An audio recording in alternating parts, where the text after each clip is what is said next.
what is up? Welcome back to the Culture and Cannabis Podcast. I am one of your hosts, Full-Time Tony, here with the one and only JC Coates. Yo, what is I want to call you different nicknames. I know. I mean, you can come up with nicknames. I got to think of a couple. I mean, you call me all kinds of names when we're on the road.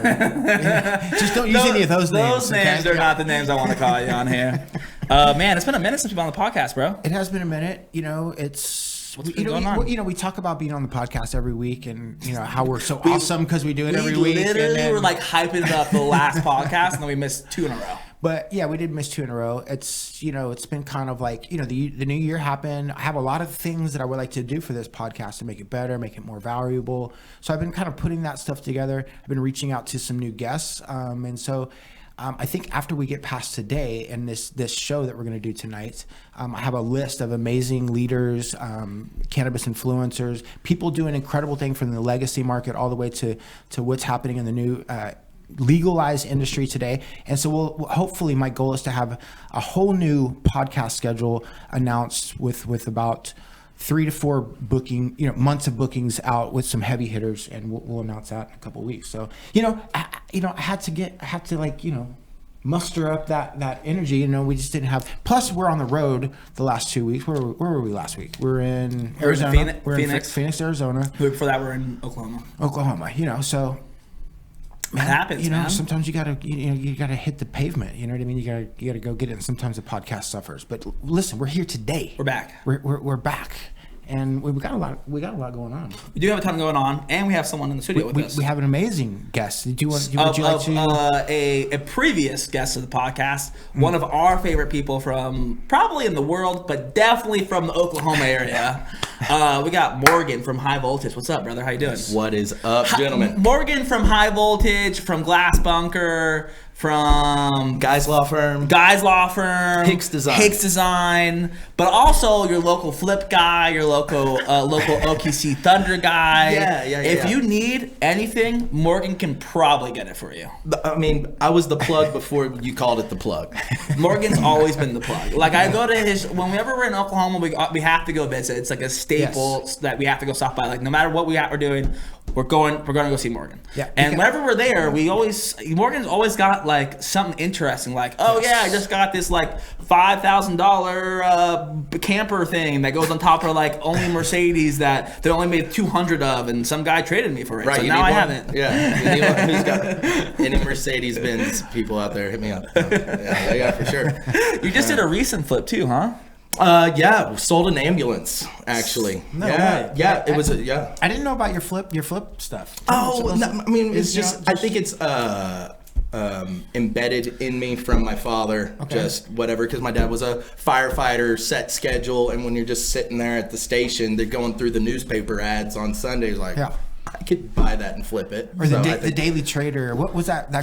Car magazine. It was Auto Trader. Auto Trader. Yeah. Auto Trader. Do they still make Auto Trader? I think so. Yeah. In fact, I need to throw something in there right now. You need to get up in the Auto Trader, man. Do you know about the Auto Trader? Yeah, I know about Auto Trader. Okay, I was making sure it wasn't just like an old guy thing. I got the flip game going too. Yeah. It's just all on your phone now, pretty much. Do you ever get the Auto Trader, like on a Sunday, and you just flip through it and you start to dreaming, right? Oh, you're talking about Auto Trader, the magazine. Right. Okay, well, they back in like 2003, they went to a website. Oh, they did. Just so you know.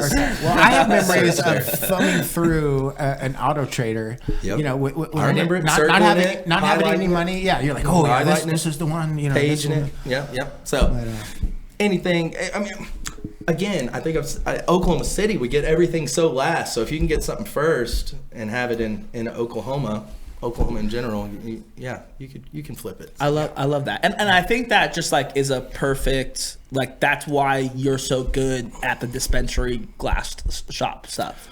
Right? Just like to have the newer stuff, just like whatever groundbreaking products out there. It's in you. It's authentic, and you enjoy it, right? And that definitely comes through. I do. And so the biggest thing, and I don't think we talked about this on the last podcast, but I definitely want to talk about this podcast. Yeah. And I think me and JC talked about this because we admire it so much, is that you are amazing at curating. Like, your curation process is, I want to know how you just decide what to buy, what not to buy, right? And I've been fortunate enough to see you at some of these massive conventions, Las Vegas, Champs, and seeing how you work deals, and you're just so like, not that like you don't like think about it, but you just seem like it's just like effortless for you to be like, that's what I want, that's what I need, and I know it's gonna sell, and it usually always does. Like, what's that process like when you curate?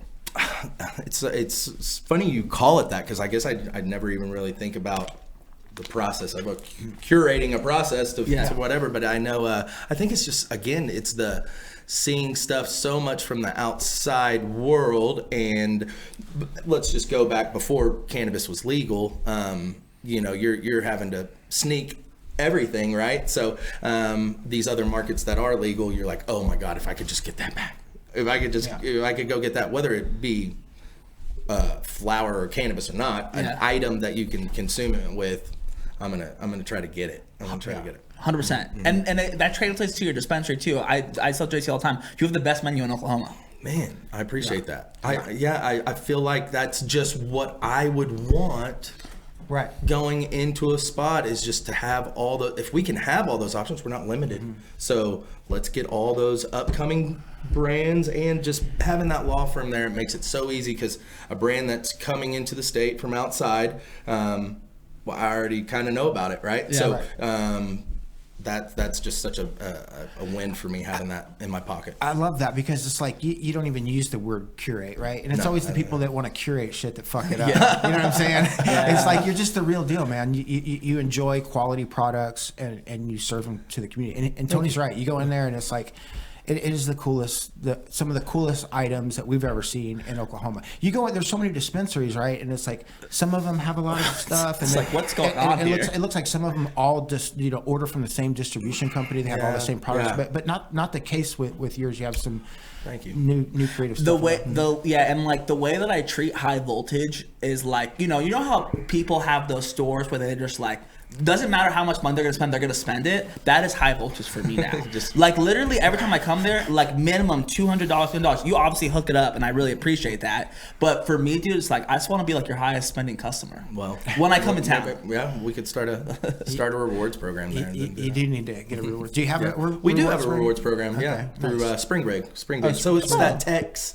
I like just having to send out that text 3 times a week. It's kind of our vibe, and then you click on that text and you can open up your account and see where you're at and try to get that dab mat or that high voltage backpack or whatever it might be. Yeah, or the beanie. Beanie season. I wear that beanie almost every day to the gym. Leilani Joy wears the beanie. Tell her thank you for that. I love that beanie. It's awesome. I love it when she wears the beanie. I need to work out more. and then I'll post pictures, and then me and Margaret go for a hike this weekend. We are.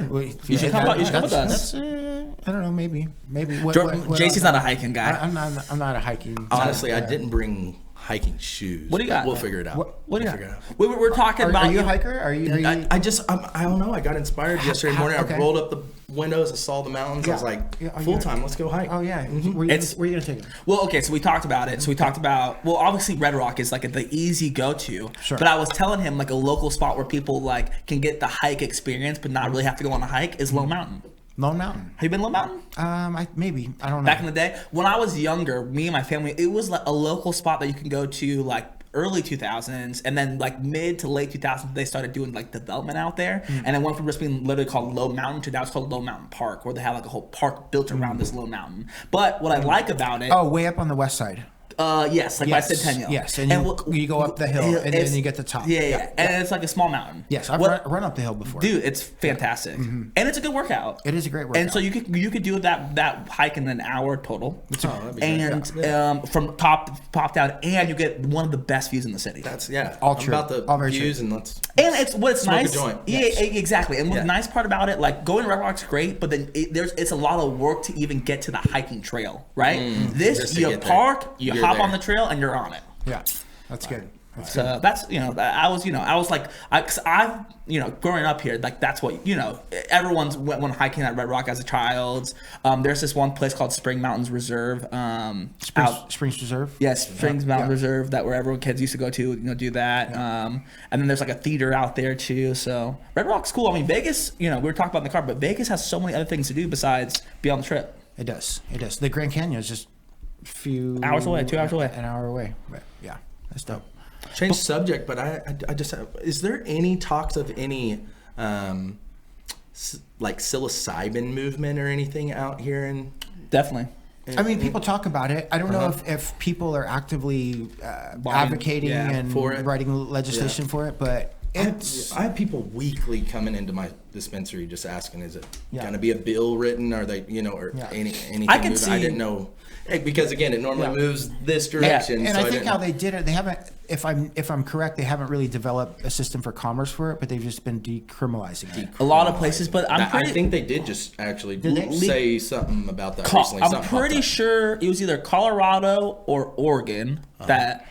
I'm guessing it's actually Oregon. Oregon, I think decriminalized it, and now they're going to start a commerce portion of it. Well, you'll have, and it's going to be interesting because it's like, will they be sold in dispensaries or will they be like own store or own entity, right? And so it's like 100%. I don't know. How does that work? I'm so intrigued. I'm going to say it would have to be a separate program, but I don't know how they integrate that. The other thing I was going to say too, the cool thing about Las Vegas, cool and bad thing about Las Vegas is that we do get everyone from the whole entire world comes here, and so many ideas get presented here at the Las Vegas Convention Center. That Las Vegas is, that's the reason why we got weed is because Nevada saw like, one, we need a medical program, but two, they saw like, we're losing a shit ton of money to California, right? And we host these fucking conventions every year as well. It's like, why are we not getting this tax money, right? Sure. And so it's gonna happen with everything because Vegas is a vice city, right? So it's like, I don't know why Vegas wouldn't be one of the first cities to legalize drugs in general. You know what I'm saying? Like, you know how great for casinos it would be if they had legalized cocaine. Yeah. You see what I'm saying? Like, talk about the advanced. Non-stop. It'd be 24-hour city. Like, people be non-stop gambling, and the amount of confidence cocaine gives you. I'm not saying you should do it or not do it, but if you're going to do it, why not make a legal, safe way to do it so that people don't snort fentanyl or. 100% not disagreeing with you. Yeah, there. so it's just like, so it's like, if I can go get a fucking handle of Tito's, if I drink that whole thing, I'll probably die. Well, what's the problem with getting a little gram of cocaine? That's pure and taxed. And tested? And tested. And the money goes back to hopefully something good.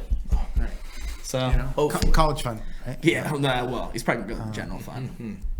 But it is what it is. So I know I got way off topic there. No, so let's talk about champs, right? Champs. You want to talk about champs? Well, I wanted to ask Morgan one story. Speaking of laws and regulations, so Morgan has a law firm that he is. Are you a partner in the law firm? Like, how does that work? No, not really. I mean, it's totally my one of my best friends, Donnie Guys. It's his whole entity. It's just the way that it all started was kind of just buddies, and I didn't know anything about a lawyer and how they obviously graduate and you go into a firm, start your own practice, or and so we've just made it happen over the last couple of years. And don't you guys have like a Breaking?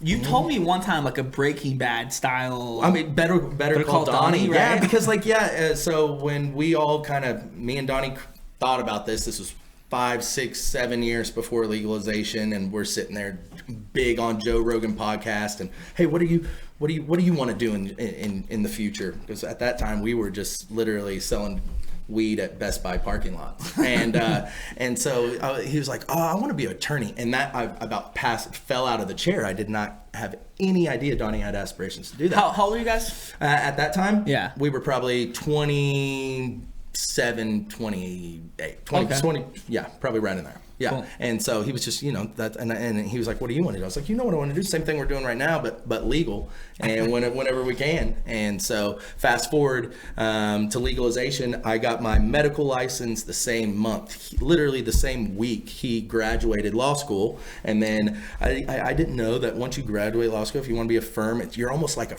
you're like a freshman. Yeah. Like they are you go to these firms and they got all these rooms or offices and a room will open up next month, and they just kind of toy around with them. And I finally was like, Donnie, I got a coat closet back here. He literally, Amin, shout out Amin, they did the damn thing for like a year and a half in a literal 8x8 coat closet. And bringing in all these big names, getting them licensed, and now we have built them out their own law firm. We should be getting a door here soon for them because just all the Plaza District, all those red tape is just nuts. But we'll have High Voltage, Donnie Guy's law firm, and Glass Bunker, and then the Hicks Leather Shop's just in the back, just always creating and designing, and that's the creation station in the back. And you guys got the NBA Top Shop there, right? What's the arcade? NBA Jam. NBA Jam. I don't know why I call it Top Shop. No. We have Top Shot is their full NFT full program. real arcade in the law firm. So anyone wants some, bring it. Come over and we'll play some. Some basketball. Yeah. Well, dude, today Play some arcade. at Champs, there's there's a massive arcade at Champs. I saw the arcade. I just wish I had more time today to just like go around and fuck around there. I'm gonna go tomorrow and fuck around a little bit more. But speaking of Champs, I mean Champs, Dude, it's here. it's here, dude. Massive. It brings one of I mean, our I'm buddies. day 2 and I'm still lost. Yeah. Like It's like just swimming in it, you bro. have to come with a game plan, which I think now. Yeah. I was zigzagging. I'm gonna just go down those aisles all the way to the wall. That's how I like to do it too. Yeah. And then you kind of see Not what playing catches around. your eye, you know. But there's so many deals to be made there, JC.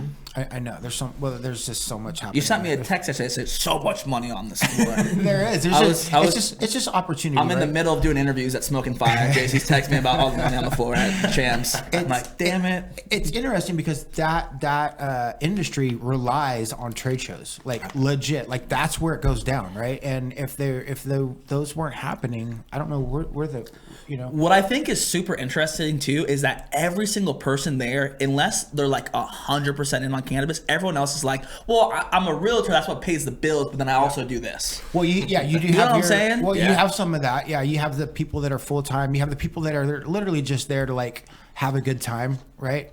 Or find the opportunity that they've been like searching for. Yeah. Yeah, all that shit's happening. And then you have the people that are just really getting it done, right? But then there's always like the show has like drama around it. It has like there's so much things around it, right? Yeah. That make it like this experience. You know? From what's crazy about this year is last year Las Vegas and Champs were separate. Yeah. This year they're back to back. So I saved on airfare, but I think I'll lose on dinners or something. Yeah. And that's another question because it went TPE, which is another major smoke shop convention. And then it goes into Champs, which is like, you know what's so funny? It's like Champs is like the in between like Las Vegas and a TPE. 100%. And so it's like, and then you go to Las Vegas, and then it's just straight heady cannabis. Obviously, there's Raw and the Puffcos, and the brands are there. Sure. But I love Champs. Yeah. But I truly love Las Vegas. Yeah, it's none of the vapes. Yeah. The CBD It's just the vapes artists. and stuff Just like the that. It's just Yeah. artists, and Yep. it's like real people making real things. Yep. Selling you, and you feel good because, like, I remember last time I was at Las Vegas with you, we sat down with this guy called Kosher Glass, Yes. and he makes the Puffco attachments. Yes. Bro, love him. Follow him on Instagram still, and I just like Yeah. he's just fun to talk to him, and like he's from like Indiana or some shit or Illinois, and he was like, yeah, dude's been blowing glass for a long time, and you know, saw this avenue and started making Puffco it's either attachments. you've already followed that artist and you're just dying to get on their shop list or just a piece from them, or it's almost the opposite. You'll just stumble into someone, love their work you've never seen before, follow, get them in the shop, and you just made that happen naturally. I think as far as, I know I'm like talking a ton here, but as far as the glass world goes, I think it's super interesting because like for sometimes as we've like gotten older and older, I've realized like glass is becoming, I don't know if it's becoming bigger to me,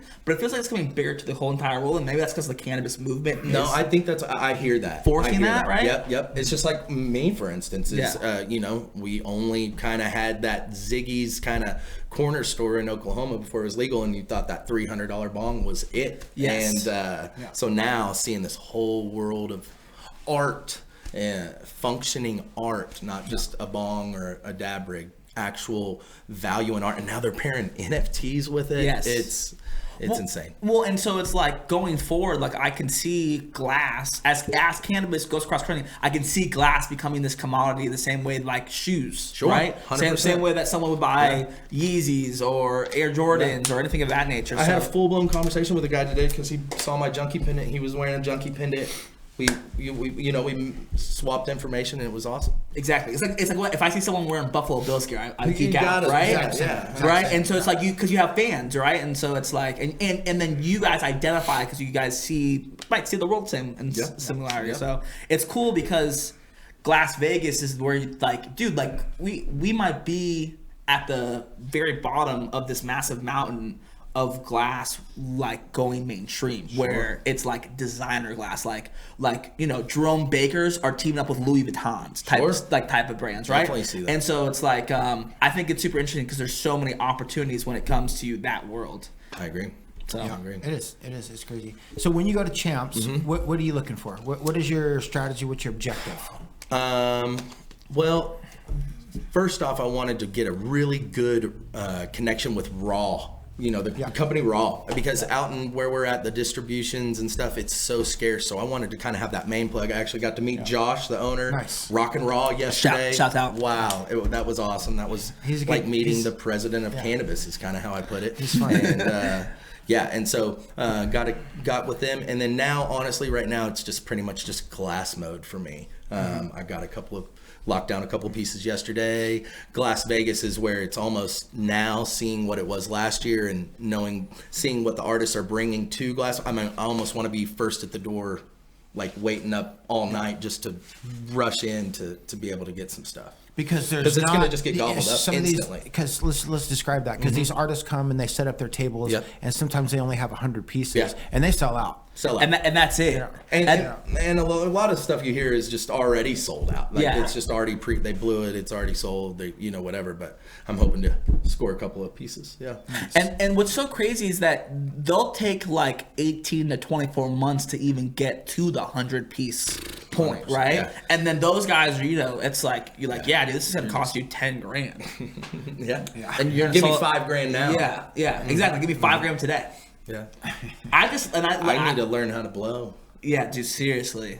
I think it's sketch though. That's how you get all the ladies, man. You know what I mean? You blow glass? Blow glass. I don't know, dude. I feel like it's super sketch. I see Jerome Baker, you know. He's one of the rare. He's a different animal. He's kind of Studley too. Yeah, right? he's a different animal. Yeah. He's also in Vegas, one of the longest growing glass blowers in the game. Yeah. He's like the Michael Jordan of glass blowing. 100%.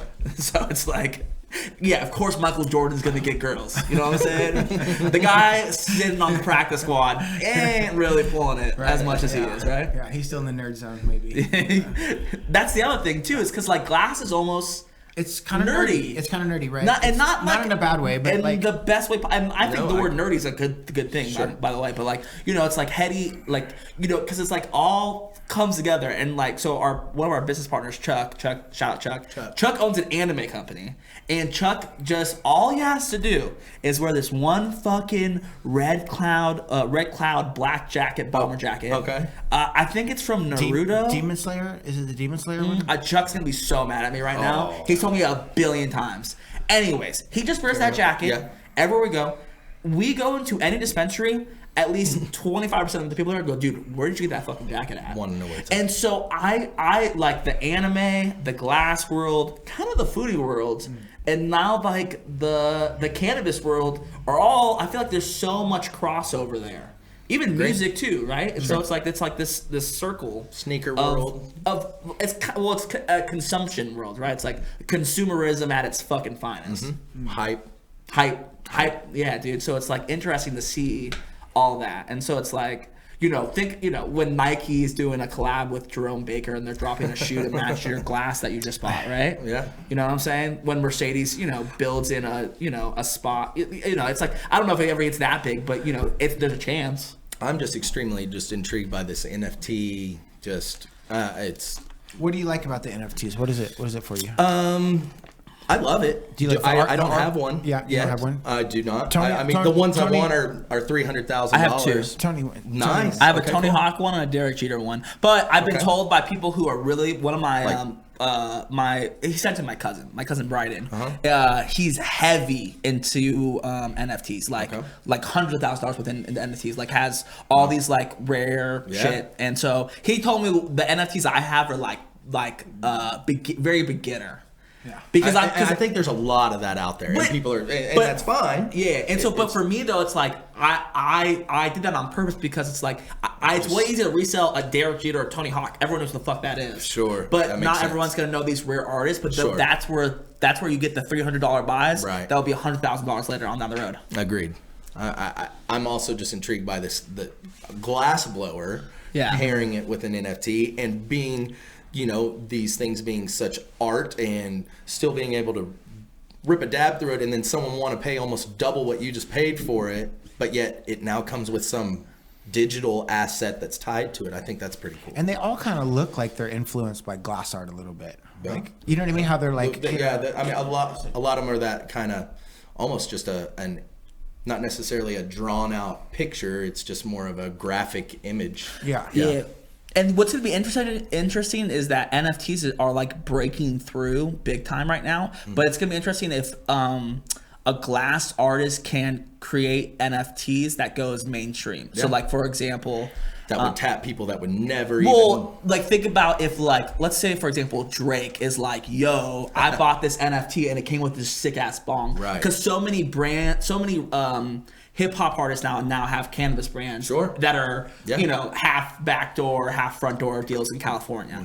And so it's like people, and that make it here to Vegas, like homies I know that still sell legacy market have like the Metro Boomin packs and the fucking Little Baby packs and all these different rappers. So all it takes is Little Baby or Drake or one of these people seeing that and then being like name drops them in the song and buys it and shares it on his page, right? So it's all super interesting. It's like crazy because if that person breaks through, then that then validates the glass rule in a sense too, right?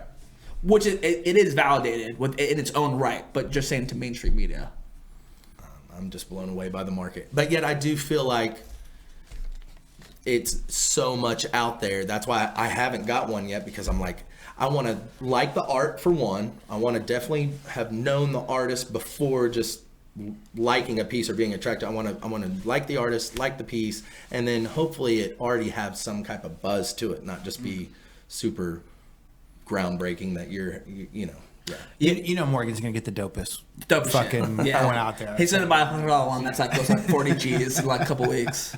There's been a couple, dude. I've been really like my girlfriend, dude, has been super into it, and so she like follows these TikTokers who are like dropping Discord links about like these are all the ones that are upcoming. So this one that I've been looking at for a while now called Invisible Friends, which I think is gonna pop off.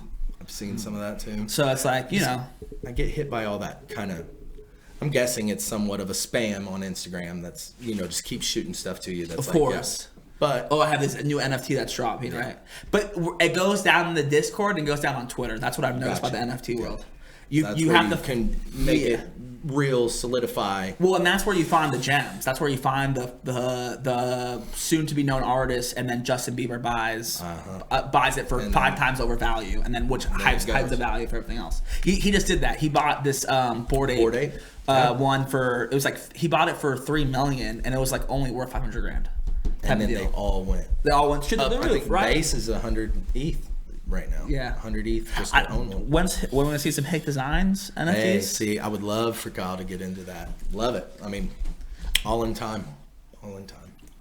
That's what makes it cool. And then I think that's what's gonna it's so interesting because like it's hard because people don't want to buy it because they think it's fake. But if you have it attached to a real world item that is only a certain amount, so like if Hick only makes 500 of these certain wallets or watch bands, right, and it's attached to an NFT, it just gives it that much more value.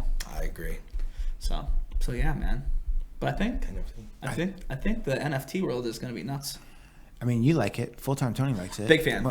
Morgan likes it. Yeah, you know what I mean. So that could be some key indicators, KPIs, some key performance index indicators. We'll see. I got to get my son soon. from school, so I'm gonna have to bail him. Gotta get back to the show, maybe. Are you gonna go back to the show? Yeah, you ought to. I don't know. Might as well. I'm gonna go get my hair cut, and I have to go pick up Paul Wall. You do have to go pick up Paul Wall. Yeah, we have in the house. 53 seconds left. But listen, guys, tonight it is going fucking down. Paul Wall, baby. We're gonna have Paul Wall, People's Champ, the poet, He's coming to Sapphire Event Club. The party starts at 8. It's going to be rocking until about 1 a.m. There's going to be an open bar from 9 to 11. There's a slew of artists that are going to be there. We're going to have dancers, models, cannabis brands, maybe some dancers, right? JC's gonna be on the mic, Chuck's gonna be there, Leilani's gonna be there. We're gonna have a ton of cannabis influencers. Angela Mazzanti is gonna be on the mic as well, and then Paul Wall to end it off. So it's like gonna be a banger. It's gonna be and if you haven't RSVP'd, go on that link, RSVP. If you have your MJ, not MJ, your Champs Pass, or your Nevada agent card, you can get in. But just get on the list, guys. You know, it's gonna be fine. Just roll up, act cool, get yourself in there, and we're gonna have a fucking great time tonight. Are you excited, Jason? Yeah, get there early because we're gonna hit capacity. It's gonna be quick, dude. This list hit the numbers we hit within like the first week of us announcing the event. So it's like we have 1,000+ people already that's RSVP'd, and I think the venue can only fit like 300-400, right? Wow, 400-ish. 400-ish, yeah, right? So listen, if you want to be at the party, get there early because we're gonna have Power Hitter there. Power Hitter's gonna be there. They're gonna have their bus that they may or may not doing things on it that people like to do in the cannabis industry. Hot box. Yeah, they gotta have some type of filtration system in there. Oh my god, everyone's just got double hands. Yes, everyone's gonna be ripping those double-handedly, but double fisting. Yeah. But come down, come have a great time, come buy a couple drinks, come in, network with people in the industry. It's not uncommon to see a bunch of big cannabis names there. I don't want to drop no names. You just come out, come show, and fucking find out who is actually there. All right, don't be a loser. Yeah. Don't be a loser. Show up. Well, that's it, dude. Morgan, Thank you for having me back. This is going to be a consistent thing when you come to town for Champs or Las Vegas, right? It has to be like you're the resident Oklahoma. We have a third host. You're going to be now the fourth. Honor. It's an honor. It's an honor. Thank you for having me back. Well, that's the podcast. Thank you. Appreciate it. That's the podcast, guys. Once again, thanks so much to Morgan. Oh, where can they find you? They can find you on Instagram. At MorgMelts2. You know how that goes. At High Volt OKC, not voltage, High Volt OKC, and at Glass Bunker. Love That's it. how you can find me. Yeah. Thank you so much, man. Thank you. All right, guys. We'll see you guys next Thursday. See you at the event. Peace. Peace.